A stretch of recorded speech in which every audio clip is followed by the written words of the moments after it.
Salut Georges, voici la vidéo pour ton nouveau programme. Alors on commence directement sur le soulevé de terre semi-sumo du mardi. Alors là ce que je suis en train de faire c'était du soulevé de terre classique. Là c'est du soulevé de terre sumo, donc avec les jambes très écartées. Les mains un petit peu resserrées du coup. La priorité c'est toujours d'avoir le dos bien droit bien sûr. Et toi, pour ton programme, c'est du soulevé de terre semi-sumo. Donc les jambes un petit peu moins écartées, juste ce qu'il faut pour laisser de la place au bras. Alors là, je suis en prise classique, mais bien sûr, tu peux prendre une prise mixte quand tu auras des charges un peu plus lourdes. Et comme tu n'as que 8 répétitions, il faudra prendre quelque chose d'assez lourd.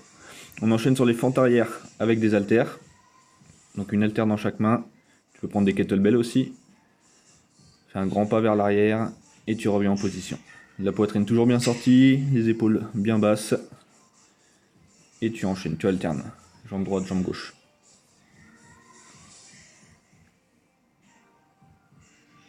Bien sûr, des haltères un peu plus lourds que ce que j'avais ici. On enchaîne sur les box jump. Donc tu mets la box en bois. Là c'est taille 20 pouces, la taille standard. Donc là je l'ai fait en jump. Donc tu sautes à pieds joints sur la box. Et tu as le choix pour descendre, soit un pied après l'autre, soit comme je fais actuellement les deux pieds en même temps. C'est plus rapide mais c'est bien plus fatigant. Ou tu peux les faire en step up, comme ceci, comme si c'était une grande marche. C'est un petit peu plus sûr, un peu moins fatigant et c'est moins rapide. Pense à bien changer à chaque fois, jambe droite, jambe gauche. Maintenant, gobelet squat. Tu prends un haltère que tu tiens comme je tiens actuellement. Tu peux le faire avec un kettlebell aussi. Tu le tiens bien fort contre ta poitrine et tu descends en squat. Alors les kettlebells, tu vas être limité parce qu'il y a juste jusqu'à 20 kg. Et généralement sur les gobelet squat, je pense que tu pourras monter assez haut en termes de charge. On enchaîne sur les fentes marchées cette fois-ci avec un bras OVH, overhead, comme ceci. Donc le bras bien tendu, l'épaule bien basse, et ça avance et ça avance. Évidemment, tu changes de bras sur le retour.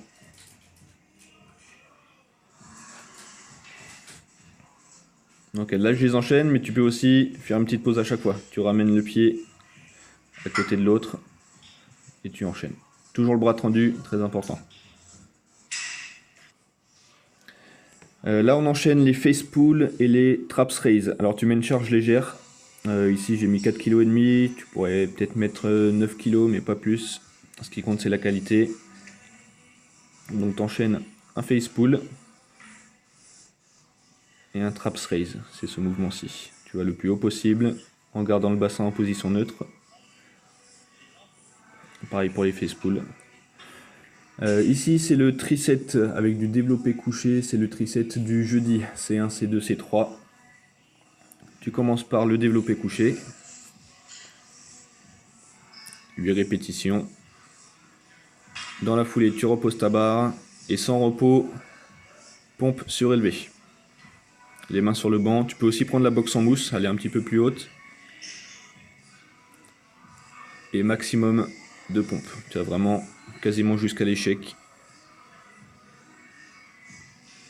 Et dans la foulée, encore une fois, sans repos, tu prends un disque et tu fais ton développé debout semi-horizontal. Donc pas à la verticale, pas à l'horizontale. Tu montes à peu près à 45 degrés. Quelque chose d'assez dynamique.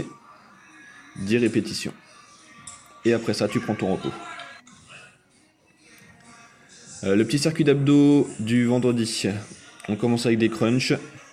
Il n'y a pas beaucoup d'amplitude, ce qui compte c'est vraiment de concentrer l'effort sur les abdos. Alors tu peux mettre soit les mains en avant pour diriger le mouvement, soit les mains derrière la tête pour soulager un petit peu le poids de la tête. Pense à bien souffler à chaque crunch. Et tu enchaînes sur le gainage latéral d'un côté avec des levées de jambes. Tu lèves tranquillement, tu reposes. Tout ça pendant 30 secondes.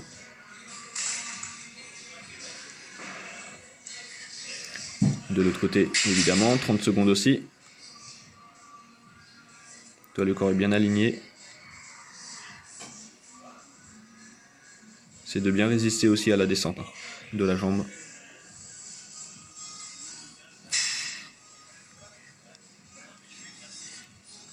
Et on enchaîne par 30 secondes de gainage ventral avec les petits sauts de jambes. Tu sautes, tu ramènes. Pas forcément des grands sauts, jusqu'à ce que ça soit dynamique. C'est de bien garder le corps en ligne. Attends, souvent sur ce mouvement on a tendance à lever le bassin, on veut éviter ça. Et après les 30 secondes, tu te mets sur les mains, sur les pieds et tu avances les mains le plus loin possible. Là c'est très difficile, je ne vais pas tenir très longtemps et je relâche complètement. Ok, tu tiens vraiment le plus longtemps possible. Si c'est 3-4 secondes, c'est très bien. On passe à la barre au front. Allongé sur un banc, tu prends une barre easy ou une barre droite. Tu peux faire avec une barre droite. Ça s'appelle barre au front, mais c'est plus efficace quand tu l'amènes au-dessus de la tête. Mets-toi bien sur le bord du banc, comme ça tu peux descendre un petit peu au-dessus de la tête. Tu gardes bien le contrôle de tes coudes, faut pas qu'ils partent vers l'extérieur. Ils peuvent partir un petit peu en arrière, il n'y a pas de souci. Et on termine avec le développé debout. Là pareil, j'ai pris une barre easy, mais ça serait mieux je pense avec une barre droite. Donc là je te l'ai mis en strict, tu vois, mais il n'y a que mes bras qui bougent. Ici c'est en trichant on va dire, c'est ce qu'on appelle du push press. On se serre un petit peu du bas du corps. Toi il faut que tu utilises seulement tes épaules. Et c'est tout bon.